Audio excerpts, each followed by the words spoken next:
Hi everybody, welcome to Trendy Trading. My name is Jonathan. Let's go ahead and get started with this week's broad market analysis. Now again, we still have earnings coming up. We have a lot of different earnings. The market, in my opinion, my overall sentiment is going to be sideways to down unless we can start to break above the daily cloud, okay? And we're going to go over that, the daily and the weekly cloud. I apologize, the weekly cloud. So on your screen here, please pay attention. The weekly over here on the left-hand side, the daily in the middle, and over here on the right-hand side, we have our trading view, which gives us really a nice clean look, and we'll go over that as well. Okay, now remember, I'm using what we call the neutral strategy. Basically what I do is find supply, demand, and then I'm looking at Fibonacci's, Fibonacci extensions, looking at candle structure to come up with some of the highest probability trades that there is to offer. And we use levels to the upside as resistance. Any line that's above price is resistance until proven otherwise, and those levels to the downside are support. Now at first, I know what you're thinking. Well, so what you're saying is you can make money to the upside and downside. That's exactly what I'm saying. Right now the market is sideways. Okay, and until we start to see some trend, we're not going to get biased. We're going to continue to day trade until proven otherwise. Let me go ahead and explain to you what that means. That means for me, I'm going into a trade, and that trade itself is considered only intraday. I want to get out before the end of the day. The only way that I'm going to hold that until proven otherwise is if that trade goes 100% or more and it's paid for, then I'll look at swinging it. Okay? All right, let's go ahead and get started with the SPY. First thing I want to note here is this is what we call an inside and up formation. This is very bullish, but notice that the topping wick has revealed itself, and I actually have a video out there underneath Trendy Trading at YouTube that teaches you what to look out from here. Basically, bears are in control. They're not allowing for the bulls to push price over that cloud, okay? So what do? We wave the yellow flag, and basically you just want to be cautious. I want to be super focused, and I'm really not interested in swings again until I start to see some sort of trend develop. Okay, now what does that look like? Well, again, any line that's above price is going to be resistance till otherwise. I know you can watch the video over there on YouTube. It's called How to Trade My Neutral Strategy, and basically let me show you really quick. If price breaks above here, I'm looking to go long, stops where I'm comfortable. In most cases it's not going to be this far down here, but I can put a stop if I plan on swinging the trade. But again, the environment is intraday trading until proven otherwise. I want to go long above here, a pretty tight stop. Now most of my SPY trades, guys, is we pick them very well. At the low, we look at our buy and sell signals, and we're able to get in at very awesome levels. And even on Friday, we were able to push up, I think, $4 or $5 from the low, and that was also a great trade there. But most of my trades are probably, my risk is no more than $1.50 to $2, just to kind of give you an idea. Okay, all right. So again, I'll be looking at if we break above this neutral, I'll be looking at trimming into 452.62, and then I just bring those stops up and so forth. That's how I work this all the way up here. The bigger picture is most of the supply is around 465.90. Now, for some reason, we do break down to the downside. Again, this would be a tighter stop for me, an intraday trade until proven otherwise, but I'd be looking for price to pull back into 441 and possibly down to 438.31. Now, with earnings still on tap, I think the market just kind of moves sideways with a little bit of volatility here and there. So again, intraday trades until proven otherwise. Over here on the daily, important to note, you can see it here on the daily and the weekly. The trendy edge was here months ago, and price came down into that level. That's where we're looking for buyers to step in. And as you can see, the trendy edges did very well. This is where we want to be taking that trade to the upside. Nice rounding look. Notice how it tried to get over the cloud and then it pulled right back. So I was saying earlier in the video that we are looking, bulls really need price to break over this cloud, folks, or you're just going to continue to see sideways to down and choppy conditions. Bulls really need to get above that cloud. I think I said that enough. Let's go over here to the right hand side. You can see this is trading view.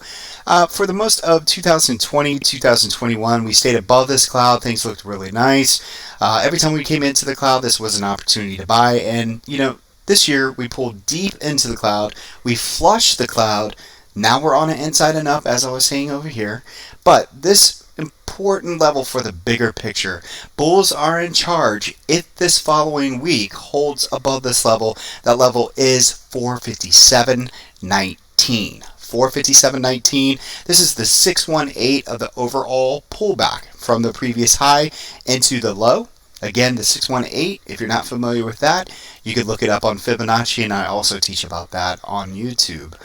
All right, so looking over here, you could tell if we're above that 457.19, that's also going to put us above the daily cloud and the weekly cloud. So remember that number, folks. If we cannot break above that number, again, just sideways to down volatility until bulls start to hold above there. All right, let's go ahead and move over to the QQQ. All right, let's take a look at the Nasdaq. Let me go ahead and load this. And here we go. All right, let's start over here on the left-hand side. You can see we're also working with what we call inside and up. There was a nice flush low. We are still underneath the weekly cloud, folks. We're not even in it. We're underneath it, and therefore it is resistance. Notice we have a topping wick here as well.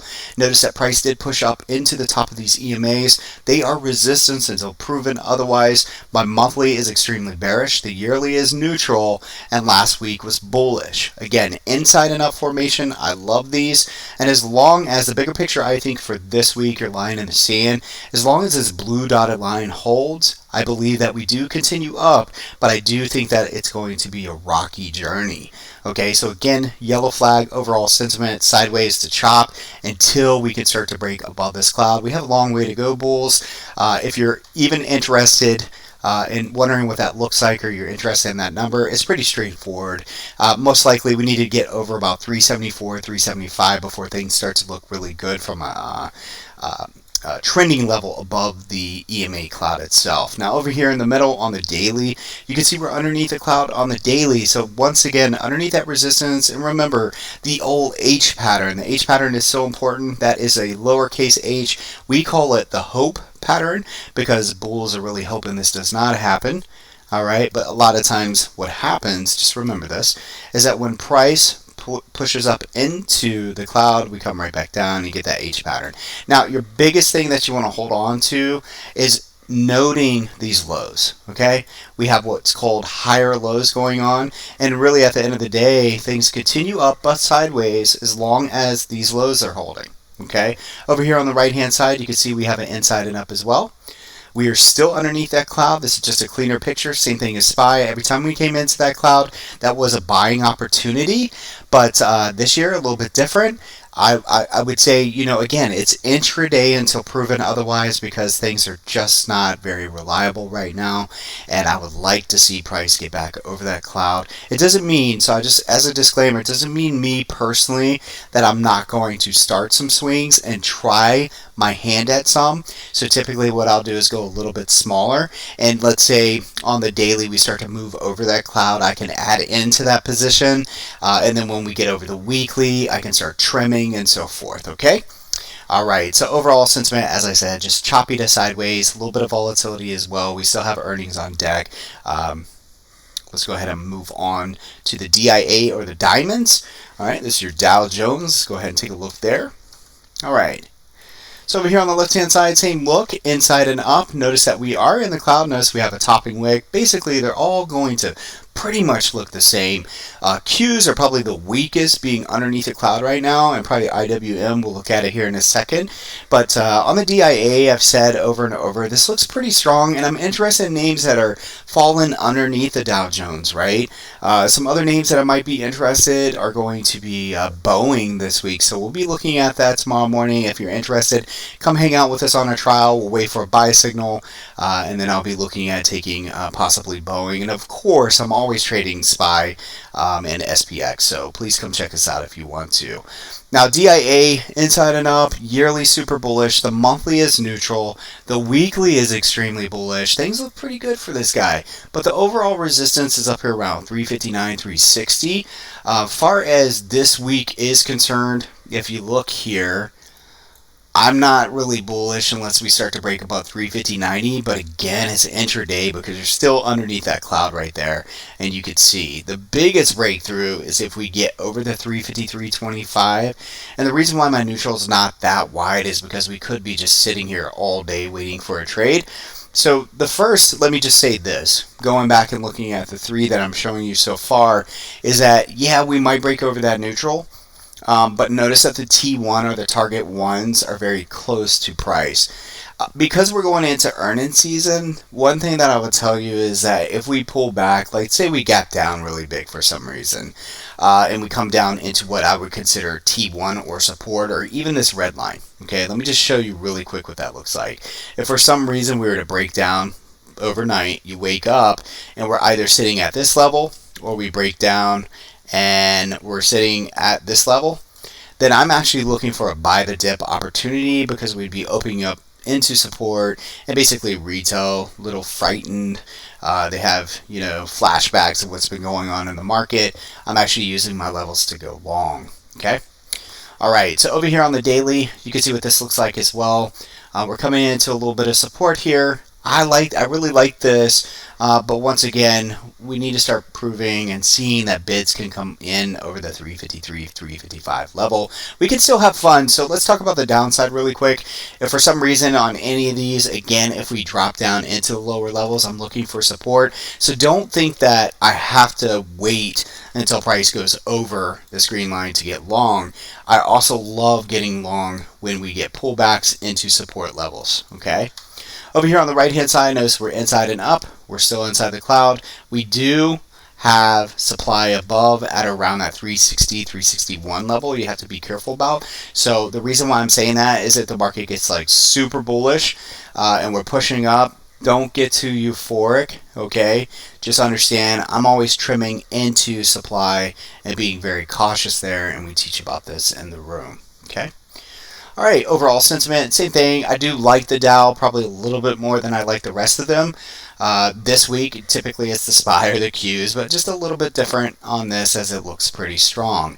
Let's go ahead and move into the IWM small caps. Give me 1 second here.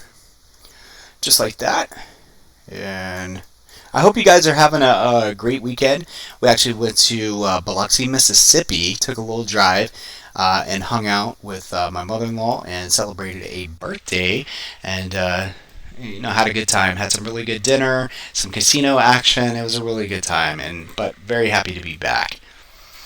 All right, so here is IWM. So I've been talking about this a lot this year. It's got this really nice divergence on it, and I'd love to see these guys come back. Last year in January, it was so much fun to trade these in early December, and this year, not so fun for a lot of people, right? Especially if you're holding. What I'm looking at here is we have divergence, and basically I'm looking where price is at the trendy edge, and I'm looking at the levels here. You could see a move into 208. The biggest thing is I want to see this trendy edge hold, which is the blue line, which is roughly around 196.91. And as long as we can do that, just understand it's going to be a bumpy ride, but as long as we are supported here, we can move up. Again, those are my targets to the upside for this week only, okay? On the right hand side, you can see IWM on the weekly. This is just a cleaner chart. We broke through that channel. You have this nice down channel here. Resistance at around 203. Again, this is like not applying the neutral strategy, just giving you a really clean look and make you understand what you're looking at is that we're still in this channel. Resistance is still above, and you have a lot of resistance above, but there is an overall target that you could see around 208, 214, right up in this area here. Okay. Now, in saying that, let's go ahead and look at TNX. I want to bring this up. This is going to be the Treasury. Now, last week we talked about this. We really wanted to see this pull back inside this area here, but you can see it looks like a bullet. Anytime this is pushing up pretty hard, I think we're going to see volatility and a pullback in the market. So just beware. What we want to see, I don't really care that it rises. What I want to see is that it just flattens out and things calm down a little bit. So in saying that, let's go ahead and take a look at the VIX and see where we are.